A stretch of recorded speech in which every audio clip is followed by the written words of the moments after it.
जय हिंद। पढ़ते हैं सोर्स ट्रांसफॉर्मेशन के बारे में और जानते हैं कि न्यूमेरिकल्स कैसे सॉल्व करने हैं सोर्स ट्रांसफॉर्मेशन के। तो चलिए शुरू करते हैं बिना किसी बकचोदी के। तो क्या है सोर्स ट्रांसफॉर्मेशन का फंडा? सोर्स ट्रांसफॉर्मेशन, सोर्स ट्रांसफॉर्म मतलब चेंज करना, सोर्स चेंज करना। तो कैसे करना है सोर्स चेंज और किससे करना है देखते हैं, आ जाओ। लाइक से मेरे पास एक करंट सोर्स प्रेजेंट है एंड उसके पैरेलल में एक रेजिस्टर कनेक्टेड है आर। ये करंट सोर्स हो गया मेरा आई, रेजिस्टर है आर, और लेट से ये ऐसे कनेक्टेड है, ठीक है, पैरेलल वे में कनेक्टेड है। तो मैं अगर क्या बोल रहा हूं मैं, अगर करंट सोर्स और एक रेजिस्टर पैरेलल हो तो मैं उनको कन्वर्ट कर सकता हूं वोल्टेज सोर्स में, और सीरीज रेजिस्टर में। खत्म। बी और ये आर। अच्छा, आई और बी की वैल्यू कैसे आएगी, मतलब आई की वैल्यू कैसे आएगी और वी की वैल्यू कैसे आएगी? घूम फिर के बात ओम्स लॉ पे ही आती है। देखो, वी वी की वैल्यू क्या है, आई इंटू आर।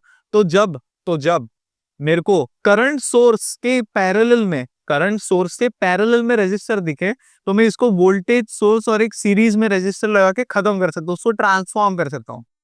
और v की वैल्यू क्या लिखूंगा, v is equal to I R. ये देखो, ये आई था और ये वैल्यू आर की थी, तो हमें वोल्टेज मिल जाएगा। सिमिलरली अगर मेरे पास वोल्टेज सोर्स है और सीरीज में रेजिस्टर कनेक्टेड है, तो मैं इसका उल्टा भी कर सकता हूं कि ये वोल्टेज सोर्स था और सीरीज में रेजिस्टर कनेक्टेड था, मैंने इसको करंट सोर्स में ट्रांसफॉर्म कर लिया और वही रेजिस्टर पैरेलल में जोड़ दिया। तो आई की वैल्यू क्या आएगी, वापस Ohm's law, I is equal to V by R. खत्म बात। तो आई की वैल्यू भी मिल गई हमें और वी की वैल्यू भी मिल गई, तो ये हम इंटरचेंज कर सकते हैं। क्या बोला, एक बार वापस रिकैप करते हैं। अगर करंट सोर्स के पैरेलल में कोई रेजिस्टर रहेगा तो मैं उसको रिप्लेस कर सकता हूँ वोल्टेज सोर्स और सीरीज रेजिस्टर से। और वोल्टेज की वैल्यू कैसे आएगी, वोल्टेज की value V is equal to I R से आएगी। ठीक है। केस टू, मेरे पास वोल्टेज सोर्स और सीरीज में ये रेजिस्टर कनेक्टेड है, तो मैं इसको करंट सोर्स में वाइसा वर्सा ट्रांसफॉर्म कर सकता हूं, जिसमें करंट आई की वैल्यू हो जाएगी V by R, same Ohm's law. And उसको उसी सीरीज में कनेक्टेड था तो करंट में उसको पैरेलल में कनेक्ट कर देंगे। ओके, चलो न्यूमेरिकल सॉल्व करते हैं। तो सवाल ये कहता है find current flowing through 8 ohm resistor. ये 8 ओम में से कितना करंट फ्लो हो रहा है यूजिंग सोर्स ट्रांसफॉर्मेशन। ओके, आगे बढ़ते हैं। यूनिवर्सिटी का सवाल है, एमयू का प्रीवियस ईयर क्वेश्चन उठा के लेके आए हुए हैं। सो देख रहे हो, बेसिक हमने देखा कि फंडा क्या है, सीधा सवाल सॉल्व करेंगे, वो भी प्रीवियस ईयर, कॉन्फिडेंस बहुत ऊपर जाएगा हमारा। Let's get started. चलो, मैंने क्या बोला तुमको कि ये देखो सीरीज में, अब मेरे को ये सर्किट डायग्राम देख के मेरे को अगर सोर्स ट्रांसफॉर्मेशन लगाना है तुरंत ये दिखता है, ये वोल्टेज सोर्स और ये सीरीज में कनेक्टेड है। तो चलो इसको क्या करेंगे, वोल्टेज सोर्स में सीरीज में रेजिस्टर कनेक्टेड है तो हम इसको करंट सोर्स और पैरेलल रेजिस्टर में कनेक्ट करते थे। चलो करते हैं, ठीक है। तो एग्जाम में तुम्हें ये डायग्राम हर एक स्टेप में ड्रॉ करना पड़ेगा। चलो फिर मैं इसको हाईलाइट कर देता हूँ, इसको ऐसे हाईलाइट कर देंगे एग्जाम में भी। तो ये जो 18 वोल्ट का वोल्टेज सोर्स है वो 6 ओम के क्या है, सीरीज में, तो मैं इसको कैसे ट्रांसफॉर्म करूंगा, करंट सोर्स और उसके पैरेलल में ये 6 ओम कनेक्ट करूंगा। चलो फिर हर एक स्टेप में ड्रॉ करना पड़ेगा ये डायग्राम। तो ये हमारा स्टेप 1 रहेगा, स्टेप 1 जहाँ पे हम एग्जाम में ये हाईलाइट करना पड़ेगा, तुम्हें ऐसे डॉटेड लाइन से पेंसिल से कर देना, ठीक है। आगे बढ़ते हैं, तो चलो डायग्राम ड्रॉ करते हैं। इसको क्या करना है, मेरे को एक करंट सोर्स और उसके पैरेलल में इस 6 ओम को रिप्लेस कर देना है, ठीक है, 6 ओम। और ये आई की वैल्यू क्या आएगी, आई की वैल्यू क्या आएगी, आई की वैल्यू आएगी V by R. Voltage source कितने का था, 18 अपॉन आर 6। तो ये अल्टीमेटली हमारा आई का वैल्यू आ गया 3 एम्पियर। आई हमारा 3 एम्पियर हो गए। एंड वापस बाकी पूरा डायग्राम सेम रखने का, ठीक है, एक एक करते हुए सॉल्व करने का उसको। तो बाकी का हम circuit diagram as it is redraw करेंगे। अभी ये क्या हो गया, ये एक रजिस्टर हो गया 6 ओम। अच्छा, ये देखो, ये जो 6 ओम था ना, इसको मैंने पैरेलल में रिप्लेस कर दिया इस करंट सोर्स के। ये करंट सोर्स इसके पैरेलल में, ये 6 ओम को यहाँ पर रख दिया, ये 6 ओम एज इट इज हमने यहाँ पे रखा है। बाकी पूरा सर्किट सेम रहेगा। तो ये यहाँ पर जो ऊपर आएगा वो 6 ओम रहेगा। यहाँ से एक करंट सोर्स आएगा 2 एम्पियर का। सॉरी, ये मैं डायग्राम बहुत गंदे बना रहा हूँ। और ये जो 8 ओम है ना, अब ये 8 ओम ये सवाल में दिया हुआ है, मतलब ये हमारा लोड रेजिस्टर हो गया, इसको कभी नहीं छेड़ने का, ठीक है, इसको एंड तक नहीं छेड़ने का बिल्कुल भी। आगे आता है स्टेप 2 पे आता है। ओके, सो स्टेप 1 में जो सर्किट डायग्राम आया था वो मैंने रीड्रॉ कर लिया है, क्योंकि वो बहुत ही गंदा हो गया था। मैं बहुत बुरा ड्राइंग करने वाला बंदा हूँ, क्योंकि मैं 7th 8th स्टैंडर्ड में उस पर एरो बनाने जाता था, स्कूल में उसका वो काऊ बन जाता था। तो मैं इसलिए मैंने वापस रीड्रॉ किया। आगे कैसे बढ़े, ठीक है, ये करंट सोर्स दिख रहा है, करंट सोर्स दिख रहा है, ठीक है, कैसे बढ़े आगे, ये देखो, ये जो है ना, ये 6 ओम ये पैरेलल है, तो इसको पहले सॉल्व करते हैं ना। चलो क्या लिखेंगे, 6 पैरेलल 6, ठीक है, ये ऐसे लाइन ड्रॉ कर लेना एग्जाम में, हर एक स्टेप पे dotted line. Okay, 6 ohm parallel 6 ohm, दो रेजिस्टर अगर पैरेलल रहेंगे तो क्या होता है, R T is equal to sum उनका R1 × R2 divided by R1 plus R2। मैंने कौन सा फॉर्मूला लगाया, R T, 1/RT is equal to 1/R1 plus 1/R2, यही लगा है। इंडियन जैसी शक्लें मत बनाओ, ठीक है। आगे बढ़ते हैं, R1 × R2 6 × 6 डिवाइडेड बाय 6 + 6 कितना आएगा ये, 36 divided by 12 which comes out to be 3 ampere. तो मतलब यहाँ पर ये दो 6 ओम के रेजिस्टर हटा के मैं यहाँ पर एक सिंगल 3 ओम का रेजिस्टर भी लगा सकता हूँ, ठीक है, लगा देते हैं। चलो, तो हमने क्या किया, ये दो 6 ओम के रेजिस्टर हटा दिए और उसकी जगह पे बस ये 3 ओम का एक सिंगल रेजिस्टर जोड़ दिया। अब आगे देखते हैं कि इसको आगे कैसे सिंप्लीफाई कर सकते हैं। अब मैंने तुमको क्या बताया, ये जो 8 ओम है जो सवाल में दिया रहेगा ना, अब जैसे 8 ओम से फाइंड आउट करना है, ये मेरा लोड रेजिस्टर हो गया, इसको छेड़ना नहीं है, ठीक है, छेड़ना नहीं है इसको बिल्कुल भी। तो बचा क्या मेरे पास, ये देखिए करंट सोर्स और ये कुछ दिख रहा है, इसका कुछ हो नहीं सकता, ये दोनों पैरेलल में है, बट कुछ हो नहीं सकता आगे, क्योंकि उसको छेड़ना नहीं है।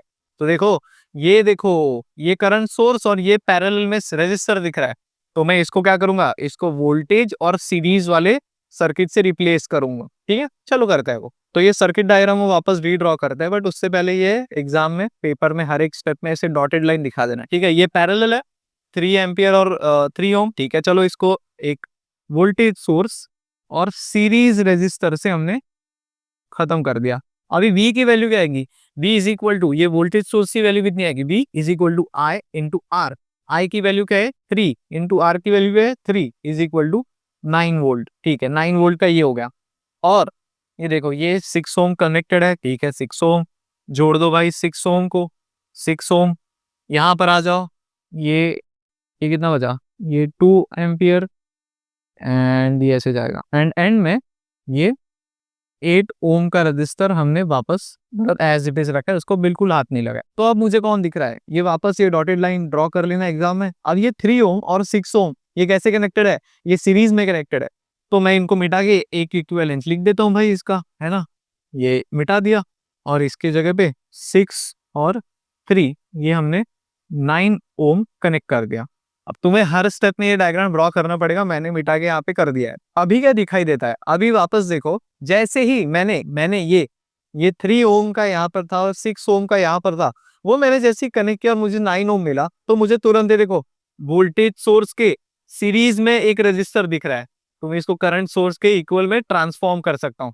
कैसे करूंगा, ये मेरा ट्रांसफॉर्म, वो डॉटेड लाइन ड्रॉ कर लेना, ये आई हो गया मेरा, एंड उसके ये जो 9 ओम था ये कैसा है, वोल्टेज से कैसे सीरीज में है, तो करंट के पैरेलल में अज्यूम करूंगा उसको, ठीक है। चलो पैरेलल, ओके, पैरेलल, उसके बाजू में कौन है, ये 2 एम्पियर है, 2 एम्पियर मतलब करंट सोर्स 2 एम्पियर। एग्जाम में इतने गंदे ड्राइंग मत बनाना, थोड़ा स्केल पेंसिल देखो, थोड़ा बनना पड़ेगा तुम्हें वैसा। एंड ये 9 ओम। अब आई की वैल्यू कैसे आएगी, आई की value ohm's of V is equal to I R, I is equal to V/R।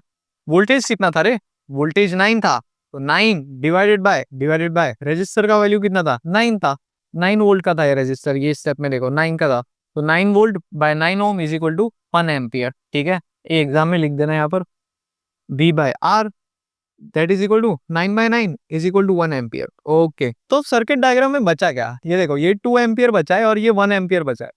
अब इन दोनों को ऐड कर देते हैं। अच्छा, हर बार ऐड नहीं करेंगे, अब बाय चांस ये दोनों का डायरेक्शन सेम था, देखो एरो की डायरेक्शन देखो ये सेम थी, इसलिए हम इसको 2 एम्पियर प्लस 1 एम्पियर करके एक सिंगल 3 एम्पियर लिखेंगे, ठीक है, एक सिंगल 3 एम्पियर लिखेंगे, ये दोनों को ऐड करेंगे। लेट्स से इनकी डायरेक्शन अपोजिट होती, एक ऊपर जा रहा है एक नीचे जा रहा है, तो हम क्या करते हैं, सब्ट्रैक्ट करते हैं, सिंपल है। ठीक है, चलो रीड्रॉ करते हैं सर्किट। मैंने ये 2 एम्पियर और 1 एम्पियर को ऐड करके एक सिंगल करंट सोर्स में ट्रांसफॉर्म कर दिया। तो ये हो गया मेरा 3 एम्पियर और ये हो गया मेरा 9 ओम और ये मेरा लोड रेजिस्टर 8 ओम का। अब ये देखा देखा सा लग रहा है। अरे हाँ गधो, अच्छे से पढ़ाई किया करो, एक रात पहले बस पढ़ो। देखो ये जो डायग्राम है ये नॉर्टन इक्विवेलेंट सर्किट है। कैसे? ये देखो ये 3 एम्पियर का करंट सोर्स, ये 9 है, 9 ओम क्या है, ये RN है, नॉर्टन इक्विवेलेंट रेजिस्टेंस। पूरे सर्किट का नेट रेजिस्टेंस ये आ गया हमको। एंड ये दिख रहा है मेरे को लोड रेजिस्टर। हाँ, सवाल में 8 एम्पियर 8 ओम को लोड रेजिस्टर दिया है, तो ये नॉर्टन इक्विवेलेंट सर्किट हो गया। तो हमने ये IL अज्यूम कर लिया। इसमें से IL का फॉर्मूला लिखते हैं। IL is IN into RN divided by RN plus RL load resistor. तो ये हो गया 3 इंटू 9 डिवाइडेड बाय 9 प्लस 8। तो ये कितना हो जाएगा 27/17 और इसको अगर कैलकुलेट करते हैं तो 1.58 एम्पियर आता है। अच्छा, मजा नहीं आया होगा, ठीक है। अरे ये कितना ऑब्जर्वेशन था इसने, मेरे को नहीं समझा। लेजिट एग्जाम में ऐसा होगा कि मेरे को नहीं दिखा कि वो नॉर्टन इक्विवेलेंट सर्किट है, तो मैं ये फॉर्मूला कभी लगा पाऊंगा जिंदगी में? नहीं लगा पाऊंगा यार, मेरे को दिख ही नहीं। मतलब एग्जाम के प्रेशर में स्वाभाविक सी बात है कि हमें नहीं समझा कि वो नॉर्टन इक्विवेलेंट सर्किट है। तो आगे सिंपलीफाई करेंगे, जिंदगी छोटी पड़ी है अपनी। देखो ये देखो, ये करंट तो ये देखो ये करंट सोर्स के पैरेलल में रेजिस्टर है। ये रेजिस्टर पैरेलल है करंट सोर्स के। तो मैं इसको वोल्टेज सोर्स और सीरीज में 9 ओम कनेक्ट कर देता हूँ और यहाँ पर जाके 8 ओम हो जाएगा और ये हो गया। ये कर सकता हूँ मैं, ठीक है, करता हूँ, देखते हैं क्या बनता है। तो लेट्स से ये मेरा हो गया वोल्टेज सोर्स, ये मैंने सीरीज में कनेक्ट कर दिया अब इस 9 ओम को। ये आगे जाके यहाँ मेरा 8 ओम है और ये मैंने कर दिया यहाँ पर करंट, ठीक है। और V की वैल्यू क्या आएगी? V is equal to IR। तो आ गया, तो I की वैल्यू क्या दी? I की value 3 into 9 is equal to 27 volts. Okay, I into R की वैल्यू होगी 27 वोल्ट्स, ठीक है। अब मुझे एक बात बताओ, इसमें से हमें करंट फाइंड आउट करना है, current flowing through load resistor. अरे simple Ohm's law, V is equal to IR, I की वैल्यू चाहिए V बाय R, ठीक है। तो V बाय R क्या हो जाएगा? V कितना है? V27 है, V27 डिवाइडेड बाय रेजिस्टेंस कितना है? ये देखो 9 ओम 8 ओम कैसे कनेक्टेड है? सीरीज में कनेक्टेड है, सीरीज में कनेक्टेड है, प्लस 17, मतलब दोनों का समेशन 17 नीचे लिख दिया मैंने, वापस 1.58 एम्पियर। देखो आंसर सेम है। देखो यहाँ पर भी 27/17 आया, यहाँ पर भी 27/17 आया एंड यहाँ पर भी 1.58 आया, यहाँ पर भी 1.5। अब अगर तुम्हें एग्जाम में चमक जाता है कि नॉर्टन इक्विवेलेंट सर्किट है तो तुम ये फॉर्मूला लगाओ और आंसर निकाल लो। या फिर नहीं समझ, मैं बता रहा हूँ 90% स्टूडेंट को नहीं समझेगा कि क्या करना है, तो सिंपलीफाई करने का। और एक सेट देख, इसको हमने क्या किया, हमने सिंपलीफाई करके सीरीज में कनेक्ट कर दिया और simple V is equal to IR लगाया, सेम आंसर है। उनको आंसर मतलब मार्क्स सेम ही मिलने वाले, ठीक है। सो दोस्तों यहाँ पर टॉपिक का नाम ही भूल गया यार मैं, सुपरपोजिशन दिया। Oh my God, source transformation खत्म होता है। आई होप तुम्हें ये पसंद आया होगा और समझा होगा, और अगर समझ में आया है, सवाल सॉल्व हो रहा है तो ठोक लीजिए, 5000 लौटे दिख जाना चाहिए। एंड सब्सक्राइब करना मस्ट है क्योंकि ये चैनल को भी हमें ट्रांसफॉर्म करना है। तो मिलते हैं किसी नए वीडियो में किसी नए सर्किट डायग्राम के साथ। With that being said, Aamir Rakesh signing off for the day. Bye bye दोस्तों, स्टे चार्ज, जय हिंद।